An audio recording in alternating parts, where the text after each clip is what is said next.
So after studying transverse waves, let us see longitudinal waves. ठीक है, longitudinal waves.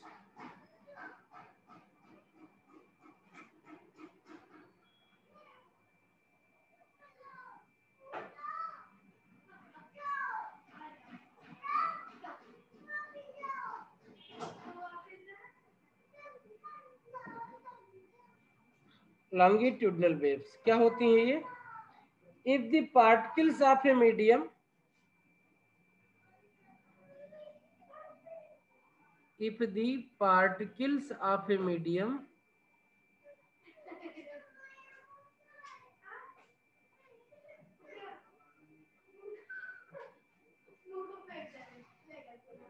vibrate in the direction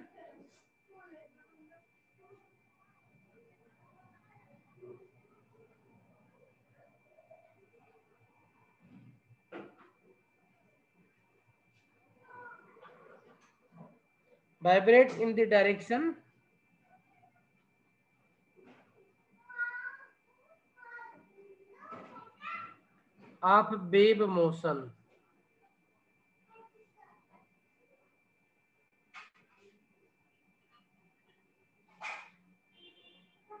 The wave is called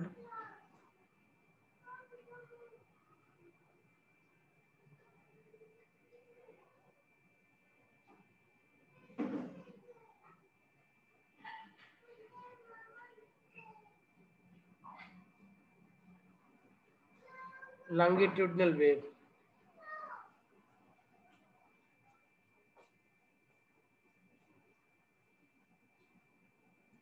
क्या क्या इसकी खासियत है?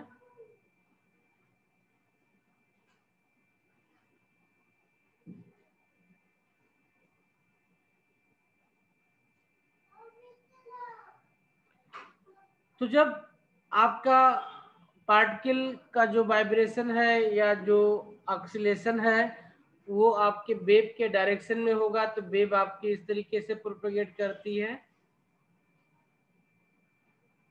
और अगर इसी डायरेक्शन में इसको पार्टिकल को मूव करना है तो सपोज एक पार्टिकल है, एक पार्टिकल ये है, एक पार्टिकल ये है, तो ये इधर मूव करेगा, ये भी इधर मूव करेगा, ये भी इधर मूव करेगा, और एक सिचुएशन ये भी हो सकती है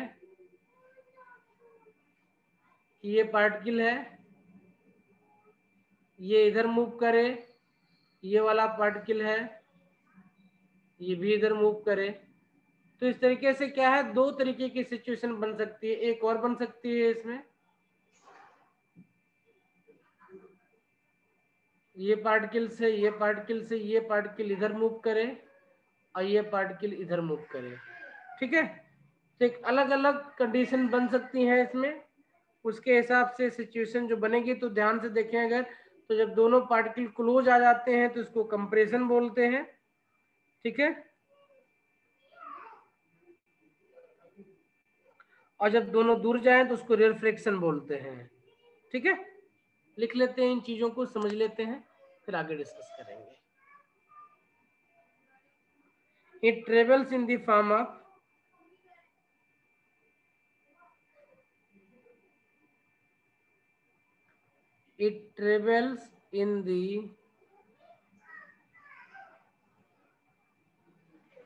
of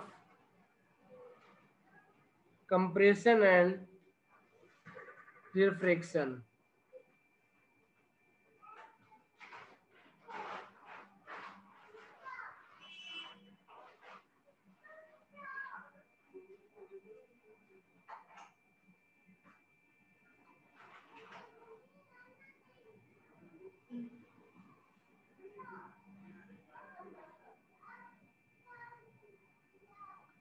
Now let us define compression.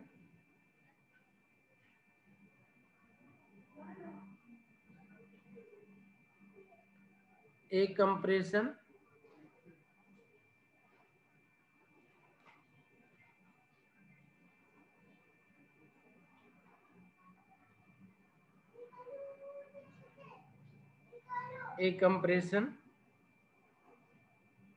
इसको सी से लिखते हैं, is a reason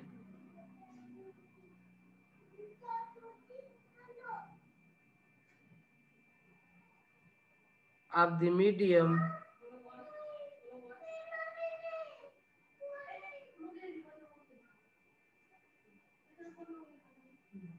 in which, sir आपने एक कंप्रेशन के बाद रिफ्रैक्शन लिखा। हाँ RARE है, रेयर फ्रैक्शन बोलते हैं, ठीक है। Yes sir. Medium in which particle are compressed, in which particles are compressed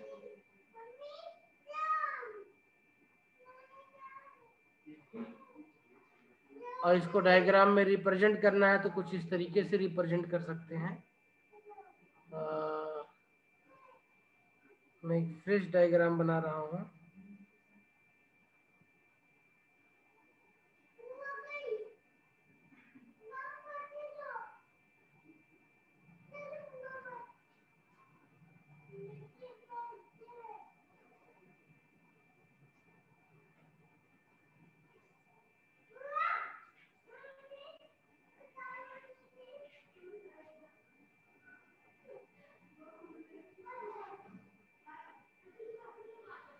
अब देखो क्या कंप्रेशन को कैसे दिखाएंगे।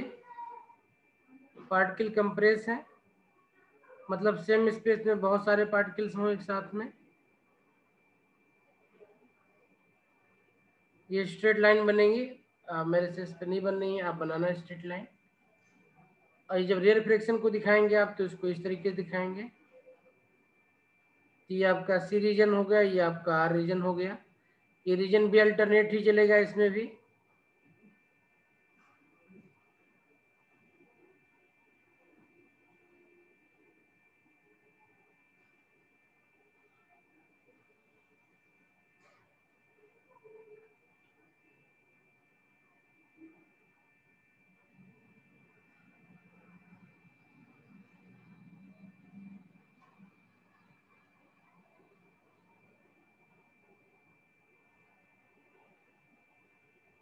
ठीक है, तो इस तरीके से आप इसको दिखा सकते हैं डायग्राम में, या नोटेशन के फॉर्म में इसको ऐसे दिखाते हैं।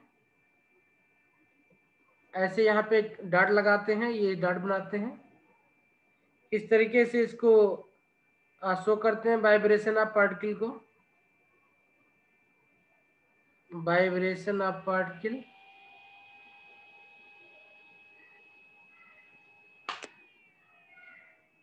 ठीक है। आपने पीछे ध्यान दिया होगा जब हम ट्रांसफर्स पढ़ रहे थे तो वाइब्रेशन ऑफ पार्टिकल को हमने इस तरीके से शो किया था ट्रांसवर्स वाले में, ठीक है। तो जब भी ट्रांसवर्स वेव लिखेंगे तो उसका शॉर्ट नोटेशन ये वाला हो जाएगा ट्रांसवर्स के लिए। This shows vibration of the particle in perpendicular direction of the motion of wave, and this shows vibration of the particle in the direction of the motion of the wave, ठीक है। ये short notation हो गया। Exam में कोई diagram दिया हुआ है, अगर इस तरीके से बनाया हुआ है तो आपको समझ जाना है कि ट्रांसवर्स वेव की बात हो रही है, उसमें सीटी मिलेगा आपको। अगर इस तरीके का नोटेशन दिया हुआ है तो आपको जान लेना है कि ये लॉन्गिट्यूडिनल वेव्स की बात हो रही है, इसमें आपको सीआर मिलेगा, ठीक है। ये शॉर्ट हैंड नोटेशन है ट्रांसवर्स और लॉन्गिट्यूडिनल वेव को रिप्रेजेंट करने के लिए, ठीक है। Yes sir. चलिए, तो ट्रांसवर्स को यहाँ से हटा देते हैं क्योंकि रिवीजन के लिए पार्ट से था, कंफ्यूजन क्रिएट ना करें यहाँ। चलिए आगे बढ़े। तो इसमें रियर फ्रैक्शन और कंप्रेशन मिलेगा, और अभी आगे हम कोरिलेट करेंगे इसी के बेसिस पे कि किस में मीडियम की डेंसिटी चेंज होगी या नहीं होगी टाइम के साथ में, ठीक है। चलिए देखते हैं रियर फ्रैक्शन क्या है।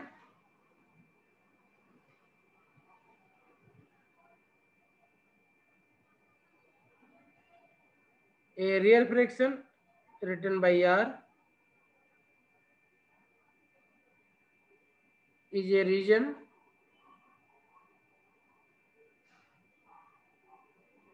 of the medium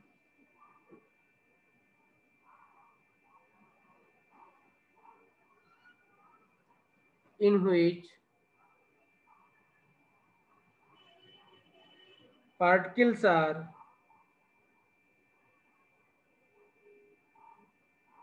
rarefied, मतलब दूर दूर हो। क्या हो? rarefied मतलब दूर दूर हो। एग्जाम्पल क्या है इसका? सबसे बढ़िया एग्जाम्पल इसका साउंड वेव्स का।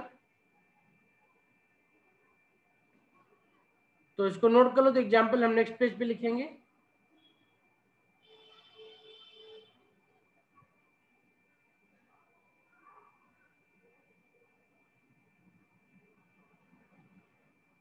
हो गया? एक मिनट।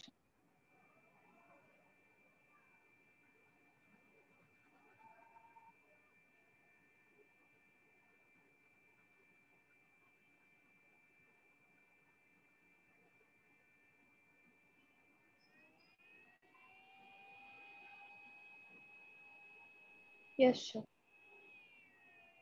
ठीक है, एग्जाम्पल नेक्स्ट पेज पे लिखेंगे।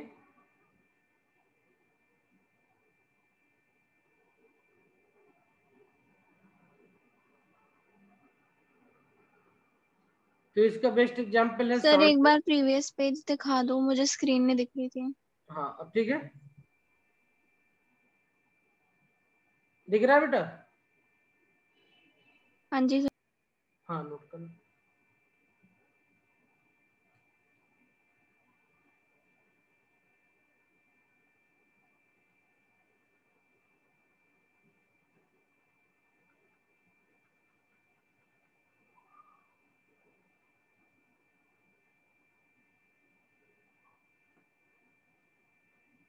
हो गया sir.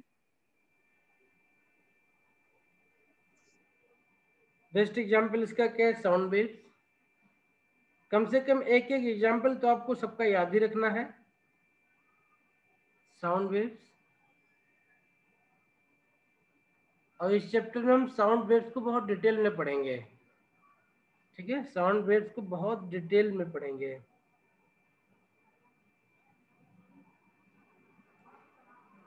This sound waves travels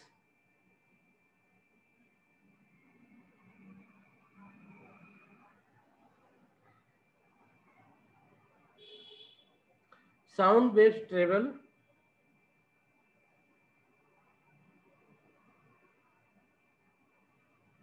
through year. Year क्या होती है? लिक्विड सॉलिड गैस क्या होगी? Through year. बोलो, ईयर क्या होती है? Liquid solid gas. Yes. Gas. तो इसका मतलब ये हुआ कि आपकी जो लॉन्गिट्यूडनल वेव्स हैं, ये सॉलिड लिक्विड गैस तीनों में ट्रेवल कर सकती हैं। ठीक है, क्योंकि वैसे भी यहाँ पे पार्टिकल जो होगा मीडियम के या वेव के मोशन के अलॉन्ग ही वाइब्रेट करना है, तो कोई इशू ही नहीं है। ठीक है, इन year in the form of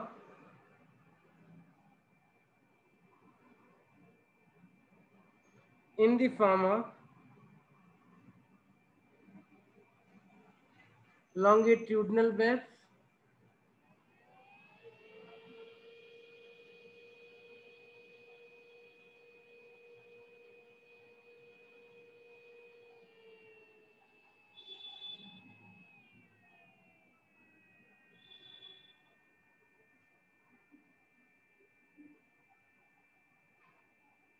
other example vibration of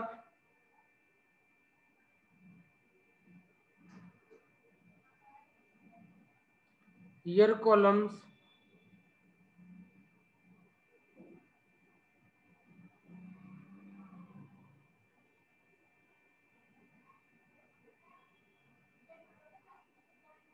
in organ pipes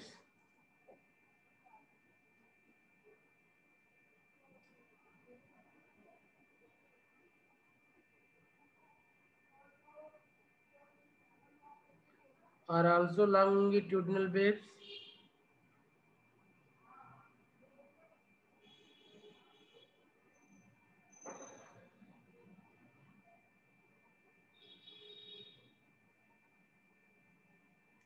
Similarly, vibration of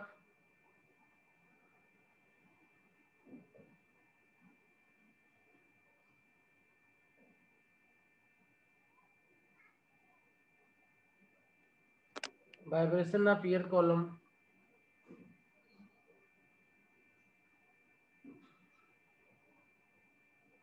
above the surface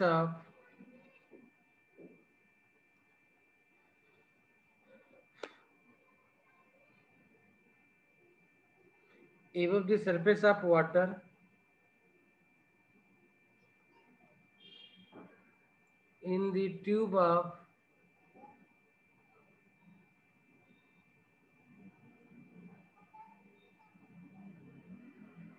resonance apparatus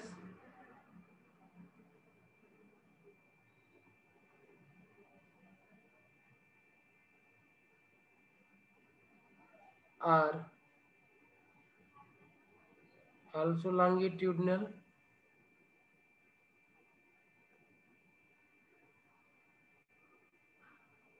are also example of longitudinal waves.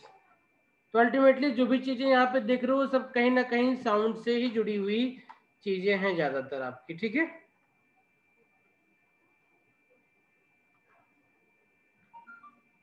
तो उससे हमने इस बात को जान लिया है कि इसको सॉलिड लिक्विड गैस तीनों में प्रोपेगेट कर सकते हैं, लेकिन बेटर होगा कि इसको हम लिख भी लें ताकि इन फ्यूचर भी आपको ये चीजें याद रहें। These waves can be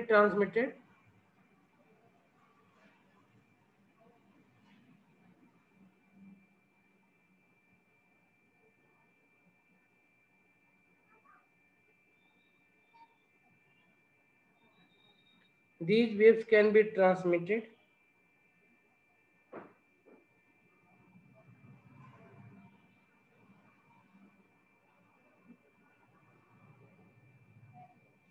through solid,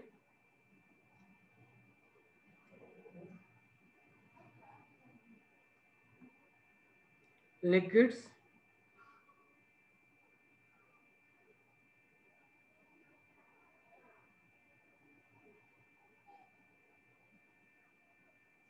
and gases because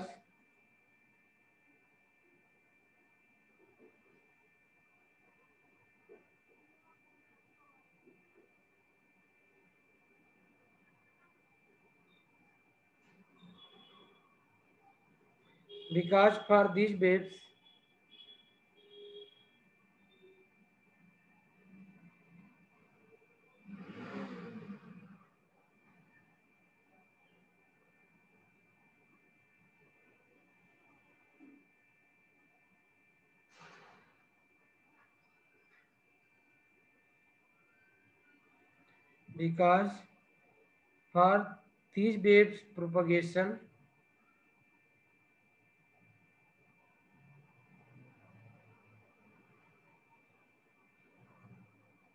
volume elasticity is necessary. Meaning यही है क्योंकि आपका वेव के डायरेक्शन में पार्टिकल को वाइब्रेट करना है तो सॉलिड लिक्विड गैस तीनों में जो है ये प्रोपोगेट कर सकता है ये, ठीक है।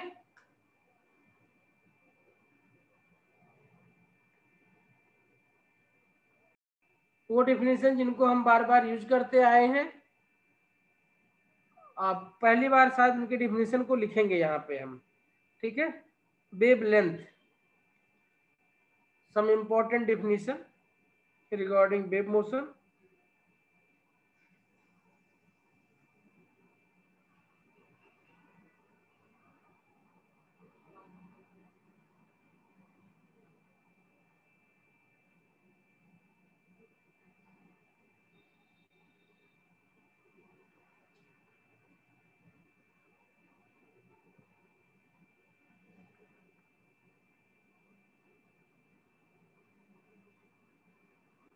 Wave length,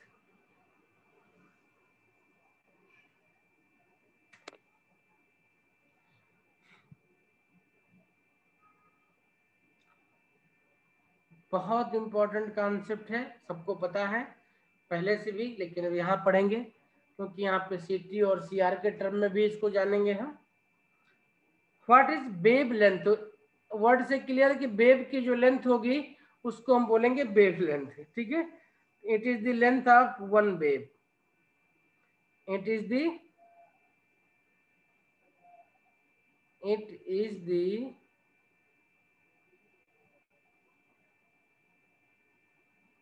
length of one wave.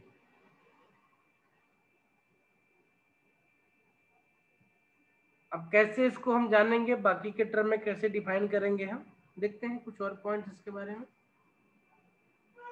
Let's say this is point number 1। Point number 2, wavelength is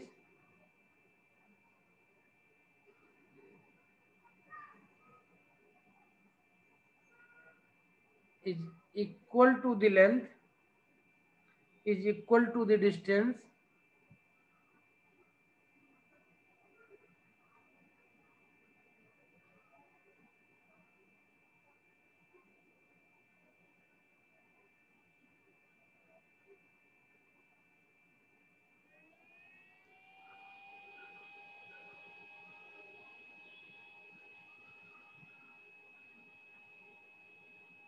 is equal to the distance travel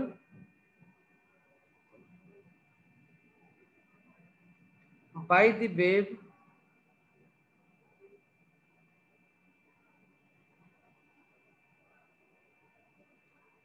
during the time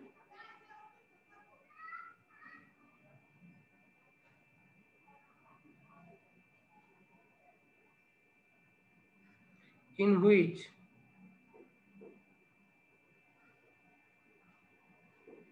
any one particle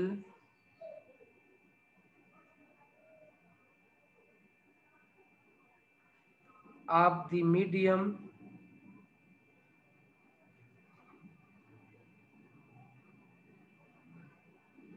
completes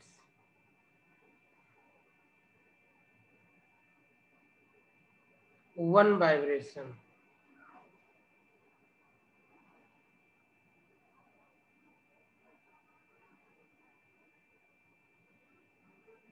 About its mean position, यानी किसी medium की किसी भी particle का जो time period होगा, उस time period में आपका वेव जितना डिस्टेंस ट्रेवल करेगी उसको भी आप वेव लेंथ कहेंगे, ठीक है। वो लेंथ ऑफ वन वेव होगा आपका। Another definition, wave length is the distance between any two wave length is the distance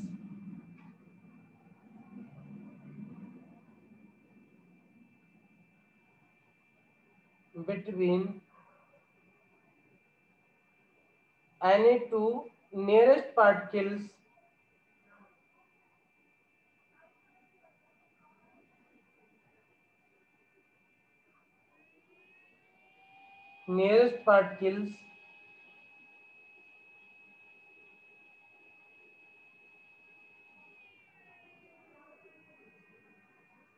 of the medium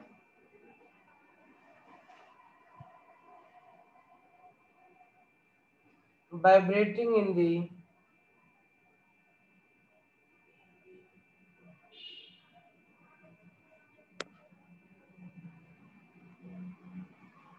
same phase.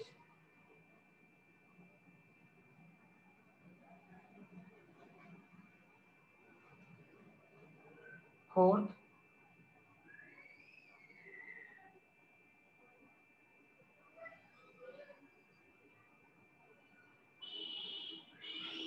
distance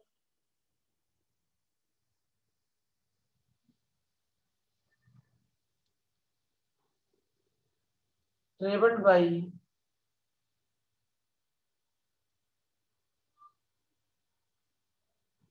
wave in one time period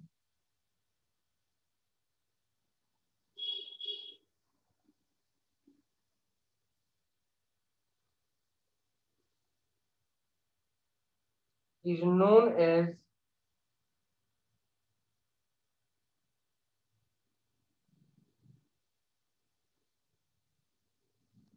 wavelength.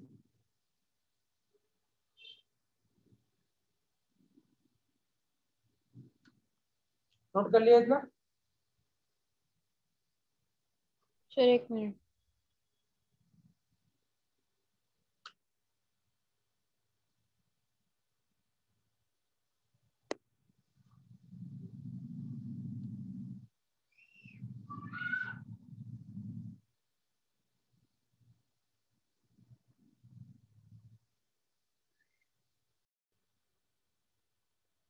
Yes sir.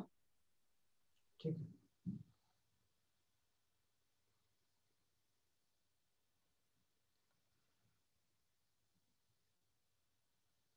अब जो ये definition लिखने जा रहे हैं, last 2 definition, ये बहुत helpful है आपके लिए, खासतौर पे एग्जाम में क्वेश्चन के लिए।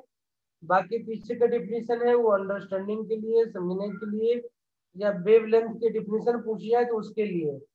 अभी जो लिखने जा रहे हैं 2 डिफिनेशन, ये प्रैक्टिकल यूजफुलनेस है इनकी। ठीक है। तो इन transverse wave motion, 5th point, wavelength क्या होगी, पर्टिकुलरली इन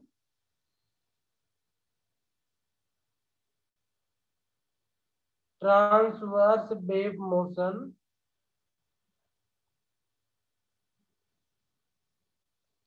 तो ट्रांसवर्स वेव मोशन कैसी होती है?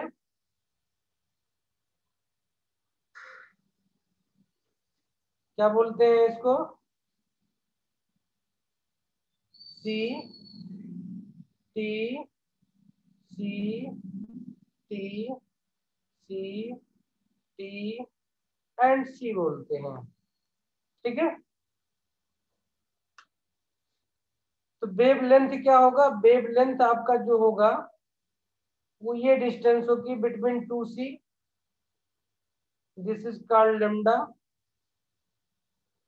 also between 2t, this is also called lambda। ठीक है। इन दोनों में से किसी एक के बारे में आप डिफाइन कर सकते हैं कि ये वेवलेंथ हो जाएगी। तीसरी एंड इंपॉर्टेंट डिफिनेशन ये है कि कोई भी ऐसा पॉइंट या वो डिस्टेंस जिसमें 1c 1t दोनों हो वो आपका वेवलेंथ बन सकता है। ठीक है। तो यहाँ से ध्यान रखें, तो ये यहाँ से स्टार्ट होगा, 1c यहाँ कंप्लीट हो रहा होगा, यहाँ से t स्टार्ट होगा, ये यहाँ से कंप्लीट हो रहा होगा। तो 1c 1 कंप्लीट t दोनों हो तो वो आपका क्या बन जाएगा? एक वेव लेंथ बन जाएगा। और सिंपल मीनिंग में समझना है आपको, तो वेव बनाओ इस पे ऐसे ऐसे, अब कहीं पे कोई पॉइंट ले लो, मान हमने इस पॉइंट को ले लिया, तो एक राउंड ये कंप्लीट हुआ, एक राउंड ये कंप्लीट हुआ, यहां से लेकर के यहां तक की जो डिस्टेंस हो जाएगी ये लैम्डा हो जाएगी। इस पॉइंट को ले लिया अगर आपने, तो यहां से इस पॉइंट को लोगे तो जब हाफ पॉइंट यहाँ कंप्लीट हो जाएगा आपका, और नेक्स्ट हाफ पॉइंट यहाँ कंप्लीट हो जाएगा, तो इसके और इसके बीच की डिस्टेंस लैम्डा हो जाएगी। कोई भी पॉइंट आप लेकर के वहां से इस तरीके चल रहा है, ये पॉइंट आपने लिया यहाँ पे, तो यहाँ से लेंगे तो इसका हाफ पॉइंट यहाँ कंप्लीट हो जाएगा और नेक्स्ट हाफ पॉइंट यहाँ कंप्लीट हो जाएगा, तो इसके और इसके बीच की डिस्टेंस लैम्डा हो जाएगी आपकी। ठीक है। तो इसको हम डिफिनेशन के टर्म में लिख लेते हैं, एक बार लैंग्वेज के टर्म में लिख लेते हैं कि कैसे डिफाइन करेंगे इसको।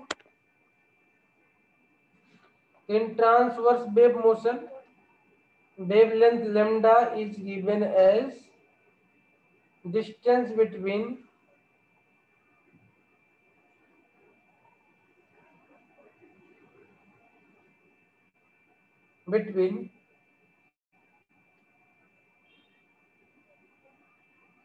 the center of distance between the centers of two consecutive C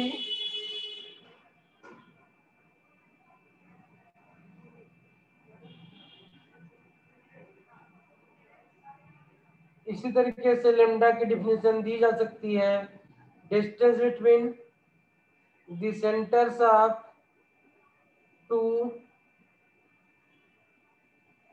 consecutive T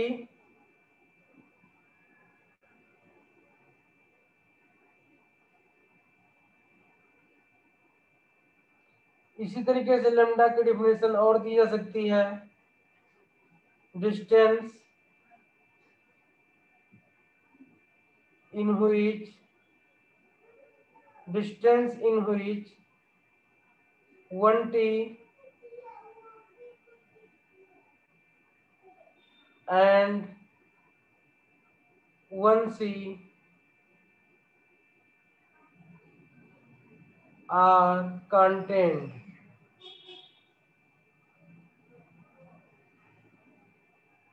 ठीक है, तो ट्रांसवर्स वेव के लिए लेमडा आप कैसे फाइंड आउट करोगे?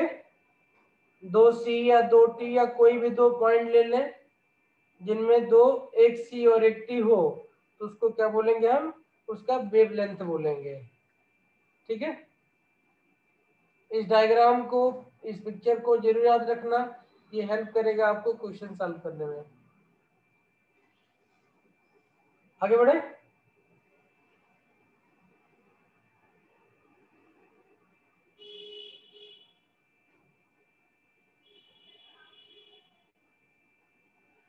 Yes sir.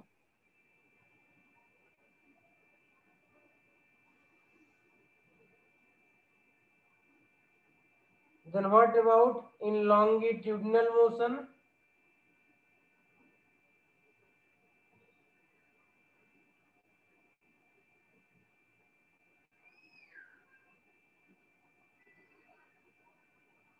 आप कैसे डिफाइन करेंगे इसको, लेमडा को? तो लॉन्गिट्यूडिनल मोशन में कैसे मोशन होता है आपका? कुछ इस तरीके का मोशन होगा।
ठीक है, तो हमने जो बनाया है, क्या बनाया है हमने?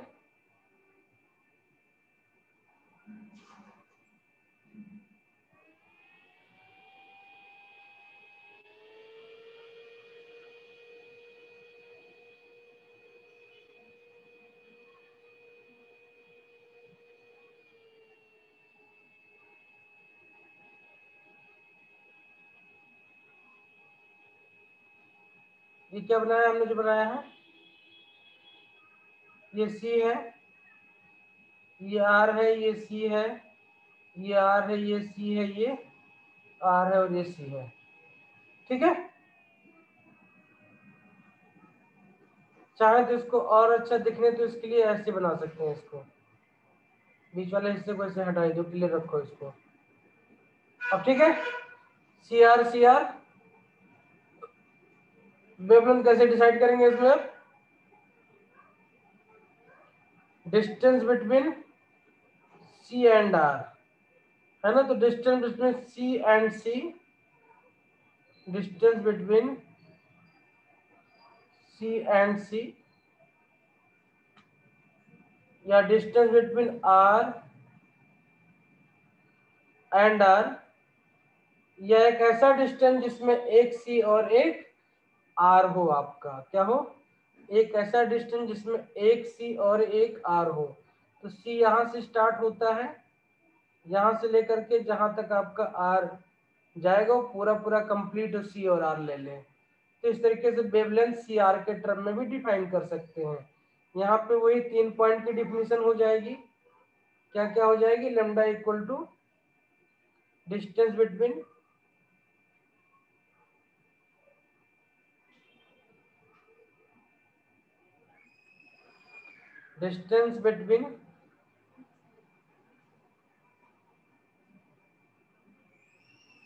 the centers of two consecutive C's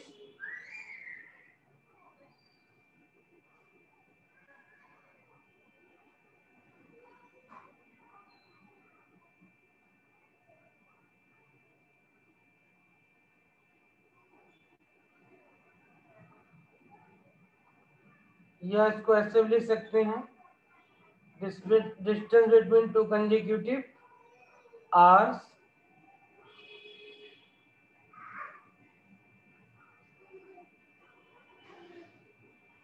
या क्या लिख सकते हैं, distance in which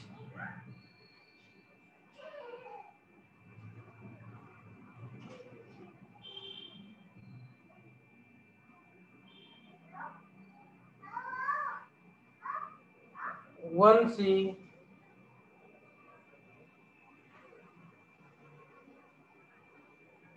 and one R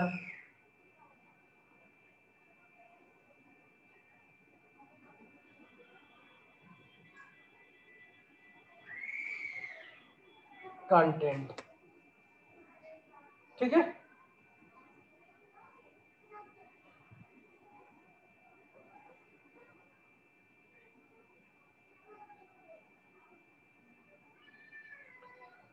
हो गया बेटा? Yes sir.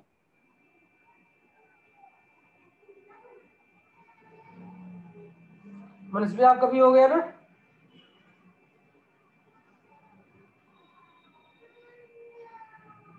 मनस्वी, हेलो, हाँ जी सर, हो गया।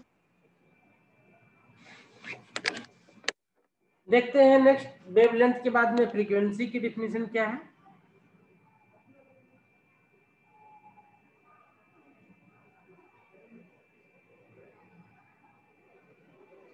फ्रीक्वेंसी को एफ से लिखते हैं, एन से लिखते हैं, तो अलग अलग जगह अलग अलग नोटेशन यूज होता है। हम एन यूज करेंगे, और जब हम लाइट यूज करेंगे तो वहां पे न्यू यूज करेंगे लाइट के लिए, तो फोटॉन के लिए न्यू यूज करेंगे।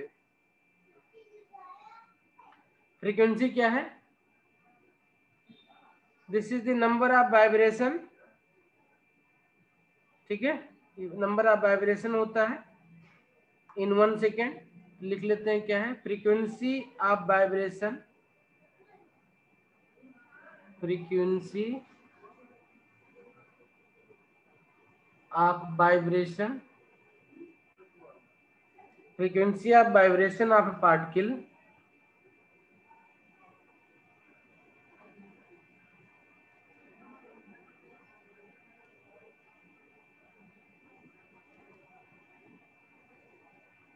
is defined as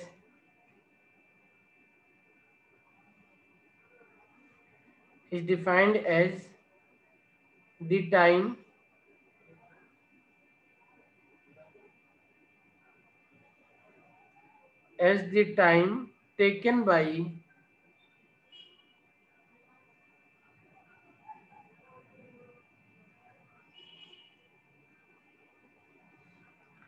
taken by the particle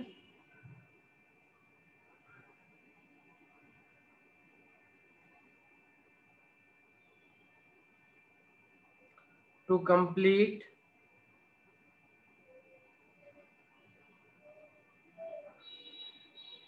one vibration, sorry to complete क्या है, नंबर ऑफ वाइब्रेशन था ना, frequency of vibration of particle is defined as the time,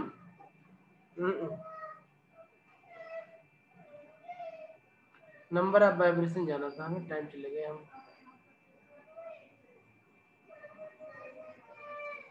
हम वाइब्रेशन से टाइम पीरियड पे चले गए। Frequency of vibration of particle is defined as the number of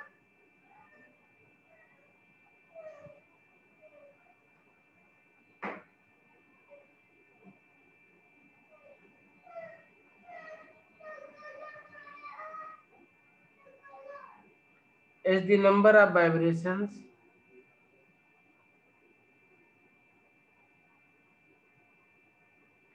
completed by particle in 1 second।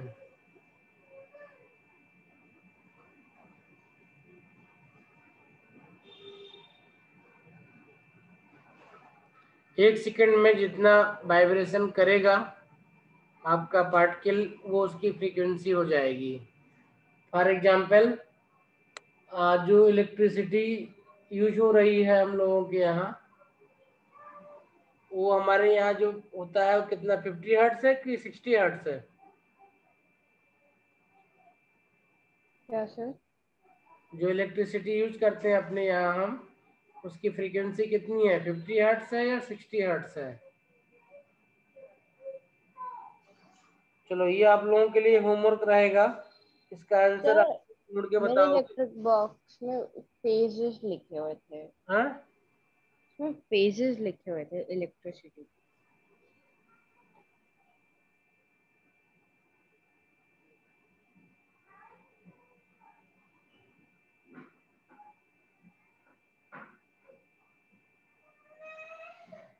आप लोगों को ये होमवर्क है, आप एनसीईआरटी क्लास 9th या 10th में चेक करना, आप बताना।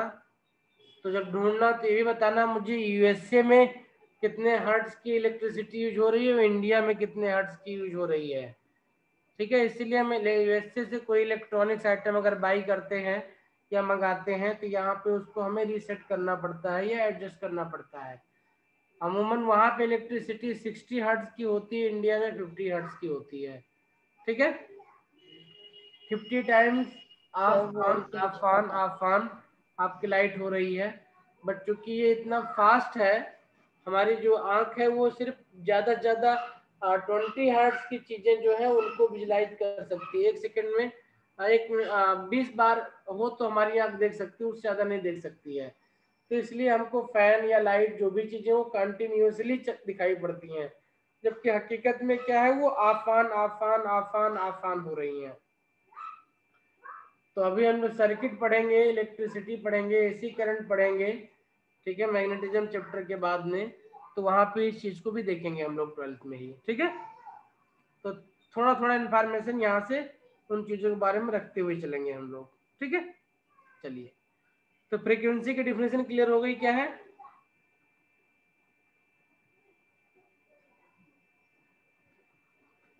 इसकी दूसरी डिफिनेशन भी होती है, it is the number of complete wavelengths. एक वाइब्रेशन में एक वेवलेंथ आपको मिल जाएगा। ठीक है, तो it is the number of it is the it is the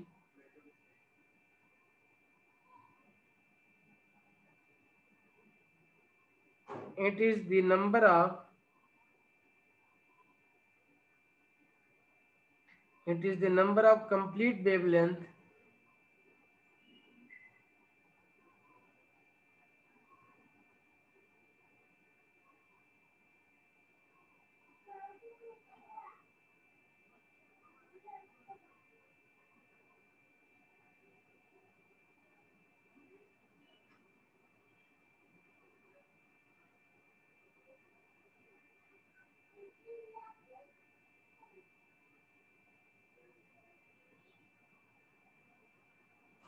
wave in 1 second. जितना कंप्लीट वाइब्रेशन कंप्लीट करेगी उस हिसाब से जितना वेवलेंथ वो ट्रेवल करेगी उस सारा आप ऐड कर लेंगे एक सेकेंड में, वो फ्रीक्वेंसी के इक्वल होगा। Another point about this, that its unit is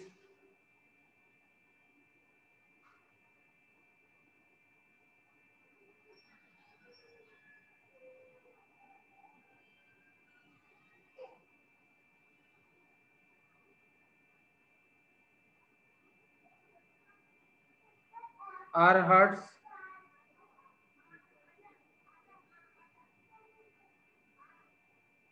and पर सेकेंड। वेवलेंथ की यूनिट क्या होगी? मीटर।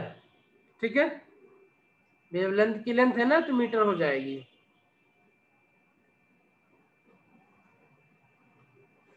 नेक्स्ट पॉइंट है time period.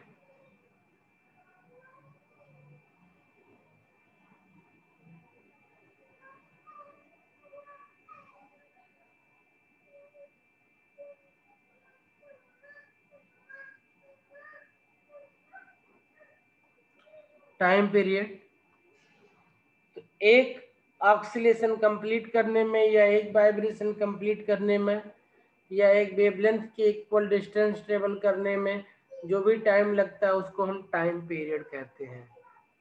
Time period of vibration, time period of vibration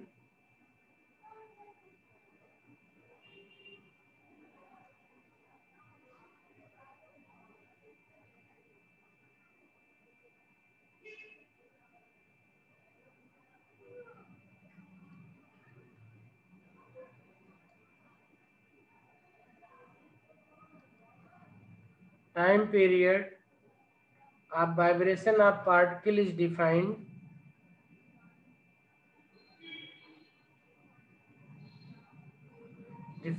as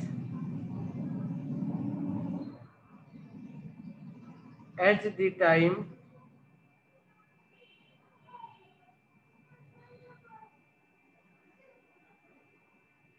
taken by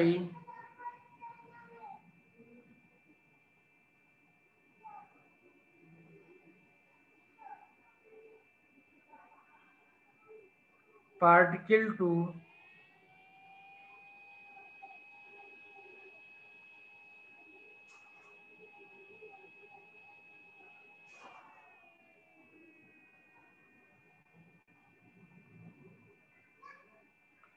complete one vibration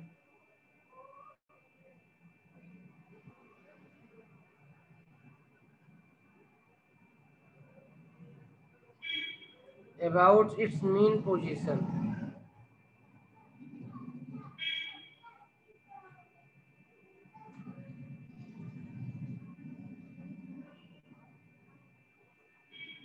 note कर लिया इतना?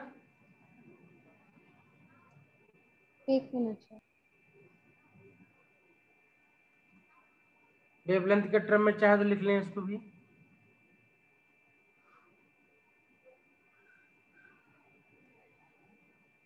It is the time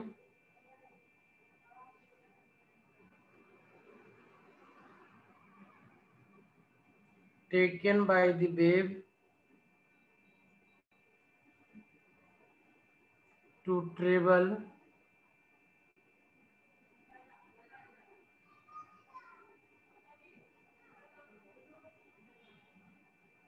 a distance equal to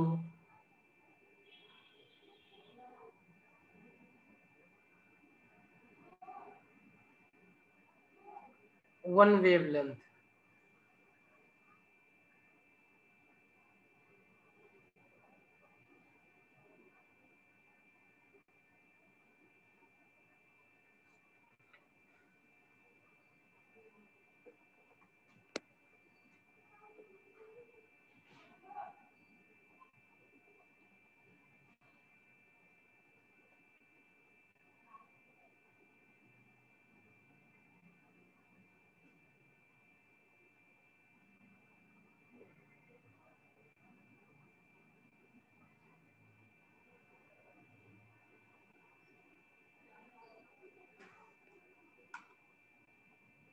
हो गया? Yes sir.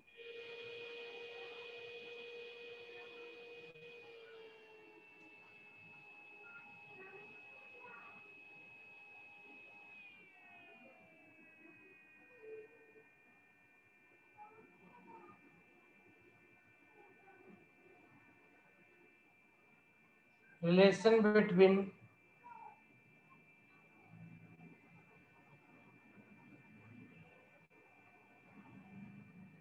Frequency and time period. तो अभी हमने पीछे देखा था टाइम पीरियड, वो टाइम पीरियड है जिसमें एक ऑक्सीलेशन या एक वाइब्रेशन कंप्लीट हो, और फ्रीक्वेंसी नंबर ऑफ ऑक्सीलेशन या वाइब्रेशन इन 1 सेकेंड है। तो frequency can be given as 1 upon time period, या time period can be given as 1 upon frequency. ठीक है, this will give us frequency number of vibration in 1 second, मतलब 1 upon time period.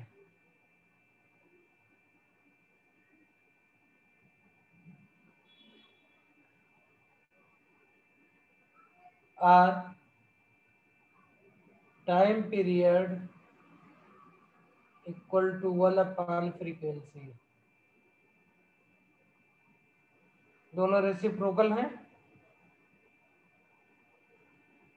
Simply this is written as t equal to 1 by n.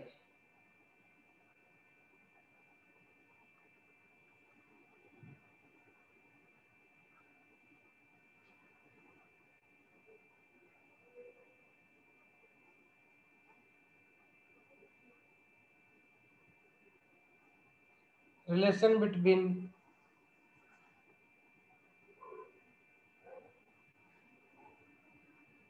velocity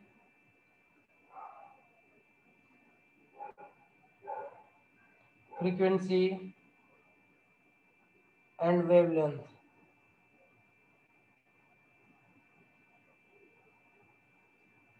ये formula होता है b equal to N lambda, velocity equal to frequency into length, wavelength. ये आया कहाँ से? क्योंकि velocity is given as defined as, velocity is defined as distance traveled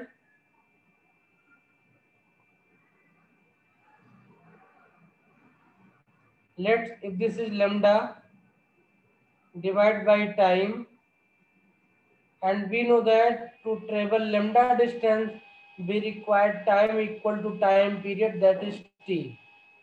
This will give us b equal to lambda by t, and we know that 1 by t equal to l, so this will give us b equal to n lambda। बहुत important relation है numerical बनाने के लिए, b equal to N lambda.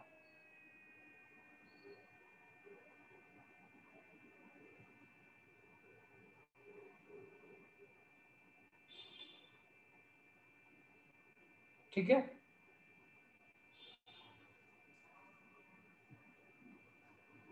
Yes sir. अब चलिए इस पे थोड़ा सा एक नोट लिखते हैं और देखते हैं एन लेमडा का मीनिंग क्या है और कैसे इसको हम और अच्छे से रिफाइन कर सकते हैं। छोटा सा 2 लाइन का नोट से इसमें नोट कर लिया पीछे ना, मनस्वी हो गया?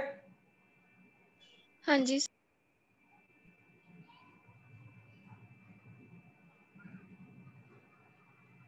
अब पीछे हमने कुछ चीजें पढ़ी थी, उसको रिकॉल करते हुए इसको नोट्स बनाएंगे। Velocity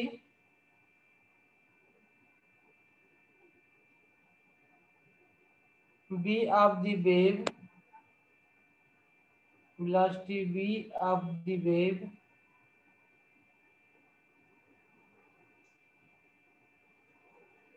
in a given medium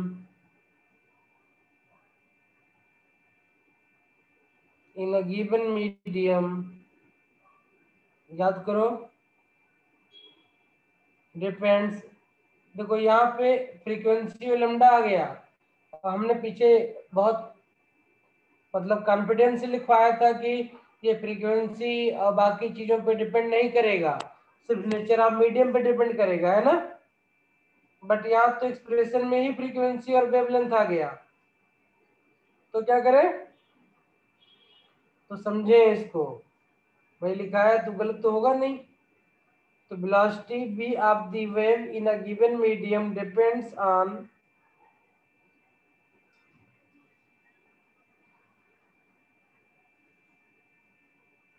the elasticity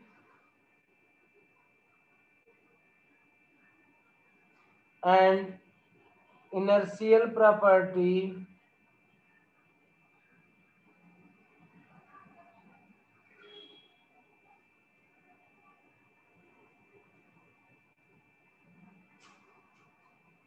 and initial property of the medium, जैसा कि हमने पीछे कहा था, depends on the nature of the medium. Now frequency n characterized by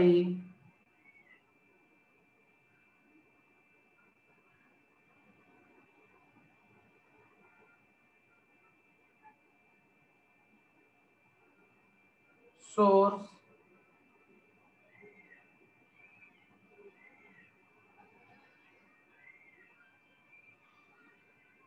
which produces disturbance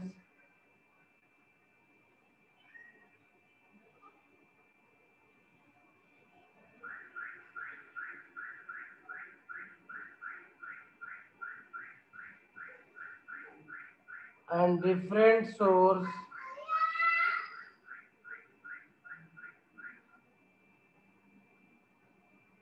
may produce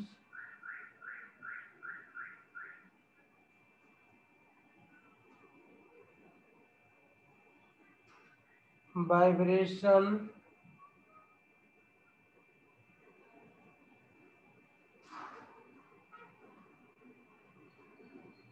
with different frequencies. Vibration may produce vibration with of different frequencies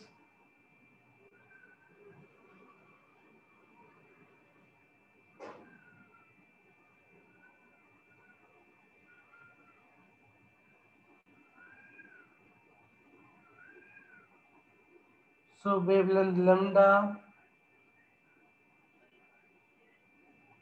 will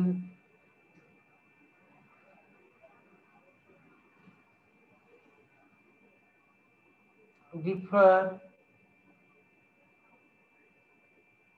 to keep n lambda equal to b equal to constant।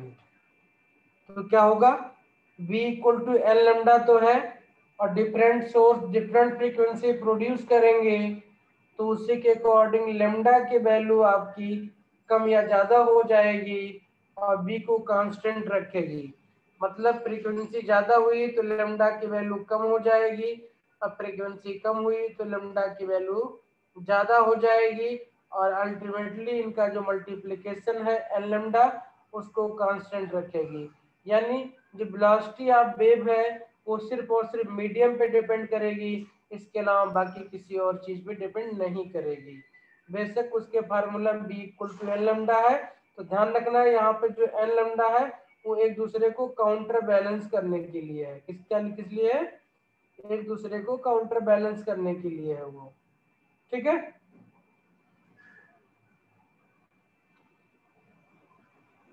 Yes